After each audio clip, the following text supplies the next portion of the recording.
Ce matin, on parle du BCP-ODD, le bulletin communautaire de performance des objectifs de développement durable, un outil de redevabilité mais aussi de performance porté par le réseau des ONG pour les objectifs de développement durable, ROD, avec l'appui du gouvernement de la République du Bénin, de l'Association nationale des communes du Bénin, du programme des Nations Unies pour le développement et le réseau des solutions pour le développement durable. Lancé en 2023 à Grand Popo, il a pris en compte le secteur de la santé et a impacté 6 communes. La deuxième phase, en 2024, s'est axée sur le secteur de l'éducation. Alors, 2 ans après, quel bilan fait-on de l'opérationnalisation de cet outil de développement? On en parle avec 2 invités. Eric Tindo, bonjour. Bonjour, madame. Eric Vignilé Tindo, pour être plus précise, n'est-ce pas? Exactement. Alors, vous êtes chargé de suivi du BCP-ODD et vous êtes également membre de l'Association nationale des communes du Bénin. Merci d'être avec nous sur ce plateau. C'est un plaisir. Avec vous, Carmen Gaba, bonjour. Bonjour, madame la journaliste. Vous êtes la présidente du conseil d'administration du ROD. Exact. Merci également. Vous êtes une habituée de ce plateau. On va le dire comme ça, n'est-ce pas? Alors, première question, quel bilan peut-on faire des 2 premières années de l'élaboration de cet outil, madame Gaba? Merci. Déjà, je vous dis merci pour l'opportunité que vous nous offrez de pouvoir parler du bulletin communautaire de performance des ODD ici. Le bilan qu'on peut retenir, d'abord, il y a une très grande mobilisation aussi bien de la population que des autorités locales. Il y a également l'implication des communes, Oui. l'implication des prestataires que sont l'État et la mobilisation des usagers que sont la population. Il y a également une prise de conscience accrue, la nécessité pour les autochtones, pour les autorités locales d'impliquer davantage les usagers, la population dans les prises de décision. Il y a également, comme je l'ai dit tantôt, une très grande mobilisation. Oui. Et c'est aussi l'occasion pour la population de donner son idée, de dire ce qu'elle pense de tout ce qui se fait dans la communauté. C'est très participatif, en fait. Exactement. D'accord. Alors, on va rappeler très rapidement, le BCP-ODD, c'est quoi? Bulletin communautaire de performance des ODD. Oui. Et il vise Il vise à dire ce qui se passe au niveau de la commune, à évaluer au niveau des cibles, faire une évaluation. Est-ce que ça a évolué, ça n'évolue pas? Et la série de ce bulletin communautaire, c'est de proposer entre les mandataires et les mandants, de proposer des solutions déjà endogènes pour régler certains problèmes avant de les porter plus haut. D'accord. Avant d'en venir à monsieur Tindo, nous allons suivre cet élément qui nous projette, on va dire, quelques mois en arrière sur le lancement de ce programme-là qui a mobilisé vraiment tous les acteurs. On regarde. Le bulletin communautaire de performance des ODD 2, 6 et 13, officiellement lancé dans les 9 communes cibles. Ce bulletin se veut un outil de redevabilité et d'évaluation des objectifs de développement durable en lien avec l'eau, la sécurité alimentaire, l'assainissement et les changements climatiques. Pourquoi ce bulletin? Parce que nous croyons que le suivi des politiques publiques ne doit pas rester l'affaire exclusive des techniciens et des bureaux. Les populations ont le droit de savoir, de comprendre, de s'exprimer et d'influencer les choix qui les concernent. Les ODD 2, 6 et 13 sont d'une importance capitale pour la résilience de nos communes. Cet atelier a pour objectif principal de promouvoir une gouvernance participative et une redevabilité locale accrue en matière de sécurité alimentaire, d'accès à l'eau et à l'assainissement et de lutte contre les changements climatiques. Le nouveau bulletin communautaire de performance implique le gouvernement béninois, les PTF, la société civile et le secteur privé. Mon département ministériel a pris le lead de concrétiser la faim zéro, éliminer la faim, assurer la sécurité alimentaire améliorer la nutrition et promouvoir l'agriculture durable, ce qui correspond à l'objectif de développement ODD 2. La gestion de l'eau, la gestion de l'environnement et l'agriculture durable sont intimement liés et imbriqués. C'est pourquoi je salue une fois encore l'ONG Hérode qui a porté le choix de suivre dans le cadre de l'élaboration du bulletin communautaire de performance les ODD 2, 6 et 13. Le bulletin communautaire de performance à BCP ODD 2, en lien avec la sécurité alimentaire, concerne les communes de Kétou, Tokontona et Toviklen. Basila, Savalou et Avrankou constituent la cible du BCP ODD 6 relatif à l'eau. Les communes de Waké, Djougou et Bokoumbe se positionnent pour l'évaluation de l'ODD 13 sur les changements climatiques. Voilà, c'est un sujet signé Viti Saroret et Michel Elegbe. Et il y a une question qui me vient là à l'esprit. On remarque, Madame Gaba, que les ODD 2, 6 et 13, respectivement relatives à la fin zéro et l'agriculture durable, l'eau et assainissement, la lutte contre les changements climatiques ont été vraiment prises en compte. Je vais vous poser la question tout à l'heure de savoir pourquoi avez-vous choisi d'embrasser ces trois-là. Mais avant, Monsieur Tindo, vous qui êtes membre de la NCB, chargé de suivi du BCP, Rode, comment vous appréciez, on va dire, l'impact, n'est-ce pas, de cet outil au sein des communautés? Je pense que le bulletin communautaire de performance apporte aujourd'hui un plus, d'abord aux décideurs, parce que c'est un outil de prise de décision. Vous voyez, quand nous prenons l'approche d'élaboration du BCP, là, c'est une approche participative, comme vous l'avez dit, et c'est les prestataires, les usagers qui se retrouvent, donc, en plus de la société civile, qui se retrouvent pour élaborer donc cet outil-là.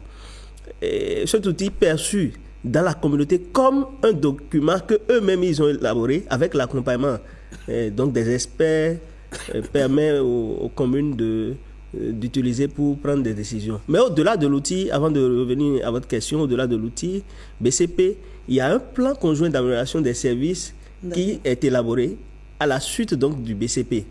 Et c'est ce plan conjoint d'amélioration que nous suivons, l'exécution donc de ce plan conjoint d'amélioration, un plan dont l'élaboration est utilisée, dont l'élaboration a été réalisée avec la méthode d'intelligence collective, oui, où chaque partie prenante propose des solutions par rapport au vécu. Et ces solutions proposées sont suivies par Rode et par la NCB. Donc c'est un outil aujourd'hui indispensable dans la mise en œuvre des ODD. D'accord. Alors, Madame Gaba, je le disais, pourquoi avoir choisi ces trois secteurs-là? On a voulu travailler sur l'agriculture, sur la fin zéro. Mais pour faire l'agriculture, on a besoin de l'eau. On a également besoin d'aller voir au niveau de l'ODD 13 qui est relatif au changement climatique. Si vous voulez faire l'agriculture ici et qu'il n'y a pas de l'eau ou bien qu'il y a la sécheresse. Donc, les trois sont liés. Aucun ne peut se faire sans l'autre. C'est pour ça qu'on les a associés. C'est vrai, c'est pas facile. C'est assez lourd. Ouais, c'est assez lourd. C'est pas facile, mais on pense y arriver quand même. Et quelles sont les parties prenantes pour l'élaboration de cet outil? D'accord. Les parties prenantes, elles sont multi-acteurs. Ouais. Il y a déjà la communauté, il y a les OSC, il y a les secteurs, les ministères sectoriels, il y a les PTF qui nous accompagnent. D'accord. Donc tout le monde est impliqué et tout. Dans les prochains jours, Monsieur Tindo, des équipes vont descendre sur le terrain dans les différentes communes, identifiées pour commencer le travail avec les différents acteurs. De quoi sera-t-il question concrètement? C'est des cabinets qui ont été recrutés par Rode pour accompagner le processus sur le terrain. Et donc d'abord, il y aura une étude diagnostique qui sera réalisée dans ces communes-là, des formations, des informations sur les différents ODD au niveau de chaque commune cible. Et on va mettre chaque partie doit s'auto-évaluer. Surtout les prestataires de services publics vont s'auto-évaluer. Puis les communautés, les bénéficiaires regroupés vont évaluer les autres. Ensemble, nous allons les mettre ensemble pour élaborer après le BCP. D'accord. Et chaque partie pourra donc avoir l'occasion de se prononcer en face de l'autre partie de comment il a été évalué et d'accepter ou non cette note qu'on lui a attribuée. Les deux seront face à face. Face à face. En Puis, toute clarté. Puis après, ils vont proposer les solutions et ensemble pour améliorer les différents services. D'accord. Voilà. Et donc, la première phase, on va le rappeler, a pris en compte 6 communes, lesquelles? La première phase a pris les communes de Grand Popo, Oui. de Ouenri, de Tofo, de Bante, de Kwandé et de Adjong. D'accord. Madame Gaba, la deuxième phase a pris en compte... Elle a pris en compte Cotonou, Oui. qui est une ville à statut particulier, une autre ville, Dassar, qui est une ville à statut intermédiaire, Intermédiaire, oui. et enfin une autre ville à statut ordinaire, qui est les Agégués. Donc, Avec 6 communes, ensuite 3. trois communes. Ça fait 9. Il en Ouais. reste à quand le tour des autres? Bon, le tour des autres, c'est maintenant, nous sommes là-dessus. Nous avons 9 communes et puis 3 ODD. Et l'ODD 2 est relatif aux communes de Tukuntuna, Ketou et puis Toviklen D'accord. pour l'agriculture. L'ODD 6 est relatif à Basile, l'ODD 6 est relatif à l'eau et assainissement et concerne les communes de Basila, commune d'Avrancourt et commune de Savalou. Et l'ODD 13 est relatif au changement climatique, concerne la commune de Bukumbe, la commune de Wake et la commune de Djougou. D'accord. Et actuellement, quand au regard, on va dire, des impacts, au regard des constats faits, quelles sont vos attentes, Madame Gaba? Nos attentes, on souhaiterait une implication encore plus grande, une appropriation des ODD au niveau des communes, une implication véritable des mairies, des communes, des mairies, des autorités sectorielles. Et puis, on va s'ouvrir. Rhodes est ouvert à ce que d'autres partenaires s'impliquent là-dedans pour que chaque commune puisse avoir l'opportunité, avant 2030, de pouvoir réaliser ce que c'est que le bulletin communautaire de performance, qui est un véritable outil d'évaluation, mais également un outil qui permet la redevabilité, la facilitation de la redevabilité qui va pouvoir conduire à la bonne résolution des problèmes que l'on rencontre dans nos communes. Monsieur Tindo, Madame Gaba l'a dit tout à l'heure, elle souhaite une véritable implication des communes. Vous, vos attentes? Nos attentes, c'est Oui. que toutes les parties prenantes puissent répondre à temps et puissent faire le travail comme cela se doit. L'attente du président de l'ANTB, Lucas Tropo, c'est que le BCP puisse servir véritablement d'outil de prise de décision au niveau des communes, au niveau des ministères sectoriels. D'accord. Et pour finir, quel message avez-vous à lancer, Madame Gaba, aux différents partenaires et acteurs devant intervenir dans l'élaboration de cet outil?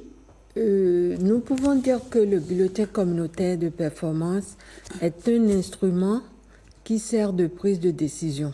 Déjà au niveau local, comme l'a dit Monsieur Eric, Tindo, oui, au niveau local, au niveau sectoriel, également au niveau national. À tous les niveaux, on peut prendre des décisions pour améliorer la vie de nos populations, la vie de nos communautés. Oui, quelque chose d'autre à ajouter? Le BCP, c'est une initiative de Rhodes, soutenue par l'Association nationale des communes du Bénin. Je voudrais juste saluer la clairvoyance du président de l'ANTB, Lucas Tropo, qui travaille aujourd'hui avec la société civile pour impacter plus les communes. Merci à vous. Je rappelle que Carmen Gaba, vous êtes la présidente du conseil d'administration du Rhôde. Merci pour tous ces éclairages. Merci également à vous, Éric Vignelet-Tindo, chargé de suivi du BCP ODD, membre de l'Association nationale des communes du Bénin.